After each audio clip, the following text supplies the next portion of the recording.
Daddy eats lots. Daddy eats lots. Daddy eats lots. Munch, munch, munch. Hello and welcome to Daddy Eats Last, where we discuss the challenges of being a man in modern society and what the hell that even means. We're doing something a little bit different on Daddy Eats Last this week. We're going to answer two questions individually. It's not an interaction as such. We're going to answer two questions, which are what we did for New Year's Eve and what our plan for 2021 is. First up, this is Matthew with his New Year's Eve and what his plan for 2021 is. We spent New Year's Eve this year at our home. We didn't go out anywhere, and we haven't gone out anywhere probably for the last few years now. Just having little kids of various ages sort of restricts what you can do, I guess. You can't go out party till midnight at a venue or something like that. Otherwise you need babysitters, and who wants to babysit other people's kids on New Year's? So we've had it at home, and we've done that for the last few years. And it always ends up being a good night anyway. So we generally invite Kim's family over. This year it was just her mum and dad. And we generally have a theme for every New Year's Eve that we do. So last year we did an Italian theme where we just did 5 or 6 courses of different Italian foods throughout the evening. This year we decided to go around the world. So we decided to go to Australia, or started off in Australia, obviously, France, Japan, China, Mexico, and Spain. So from that, it evolved to the kids setting up the chairs in the lounge room in front of the TV, and I said to the girls, why don't we YouTube on the TV some takeoff and landing videos of aeroplanes? So they set the chairs up in the lounge room to look like the inside of an aeroplane. When it was time to leave Australia, after we had our mango prawn salad, everybody got a ticket. We sat down in the lounge room, pretended we were taking off somewhere, and we landed in France for our charcuterie board, which was nice. And then repeat again. So we then went to Japan, China for some some dumplings and sushi. After Japan, China, we went to Mexico for our enchiladas. Then we finished off in Spain with some churros. And we managed to drag that out till about probably 9:30, all that food. We started at 4, so that was pretty good. The kids stayed up till 11. Sam went to bed about 9:30, but Eloise and Mia stayed up till 11, which was a record for them. And I assumed they were going to be going and having a nice little sleep in the next day, but they didn't, which was a bit of a pain in the ass. But we managed to watch the clock tick over to 12. Pretty much after that, Kim's parents went to bed. Kim and I had a bit of a drunken dance, and then she fell asleep outside, and I sat there with a lovely Maker's Mark and Coke and reflected for the next hour. Pulled up something about 1:30. So I felt better than I thought I would the next day, and had to get up early with the kids anyway. Kim spent most of the day just sort of chilling out, as did the kids, threw some movies on. I just potted around the house cleaning. I felt pretty good, to be honest. And that was our New Year's Eve, New Year's Day combo. In terms of goal setting for 2021, I haven't sat down and written anything out for the year as of yet. I have made a note that I need to do that, but I wanted to give it the time it sort of deserves when it comes to this kind of a task.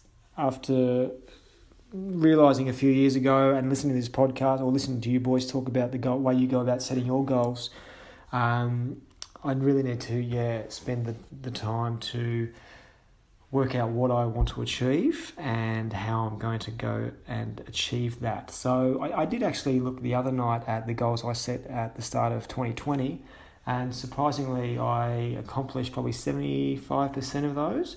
A few of those were travel goals or dreams, I guess, and for obvious reasons that couldn't happen in 2020. So whether or not that does in 2021 or 2022, neither here nor there.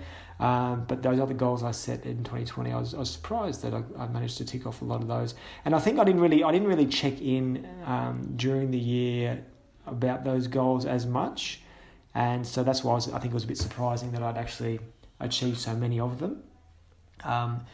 But I think 2021, one of the goals will be to check in on the goals that I set to make sure I'm sort of on track and to be more accountable, I guess, so I can maybe accomplish 80 to 90% in 2021.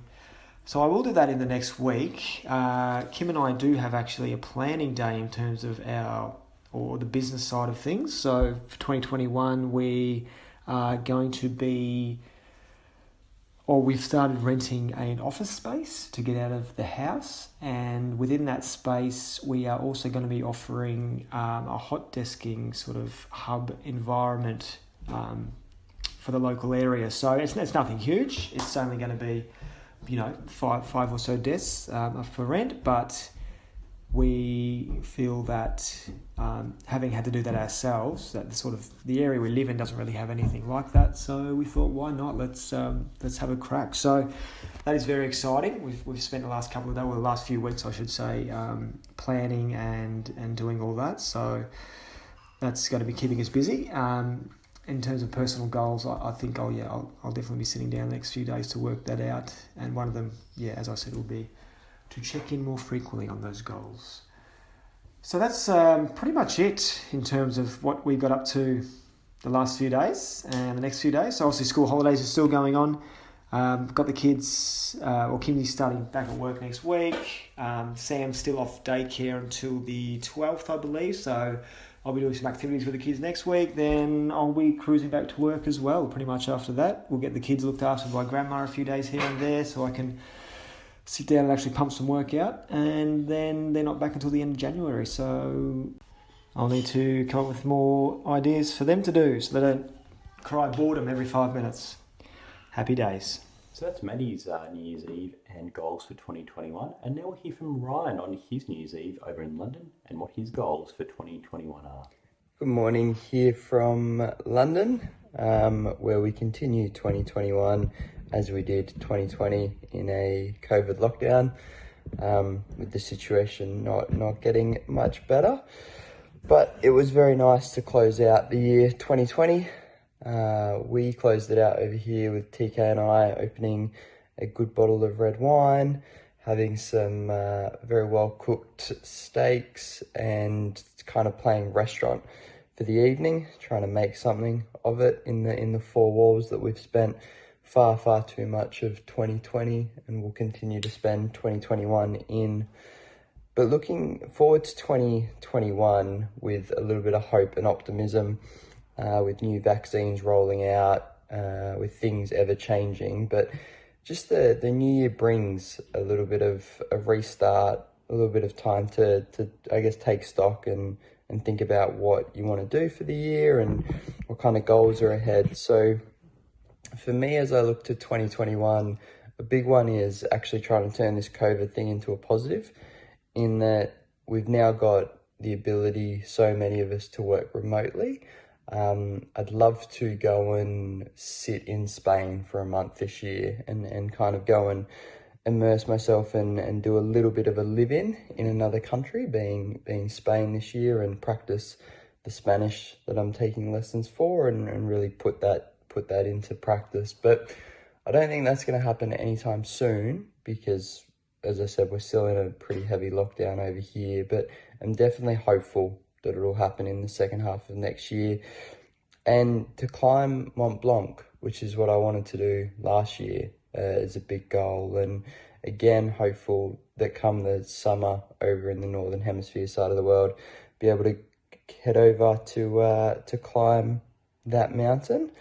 And other than that, looking at this year, trying to just keep a bit of the simplicity that's come from 2020, a little bit of the opportunity to have a look at things and work out what really matters, and make sure that I'm spending time and just not worrying about too much of the little stuff. I think 2020 has shown us that, there's plenty of big stuff out there that really do matter. Some massive issues that we need to have a look at. So yeah, not worrying so much about the little stuff. I've got plenty of business goals and plenty of work goals and some financial ones and so forth. But the big ones would be trying to get a little bit of stint in another country and turn the whole COVID thing into a little bit of a positive.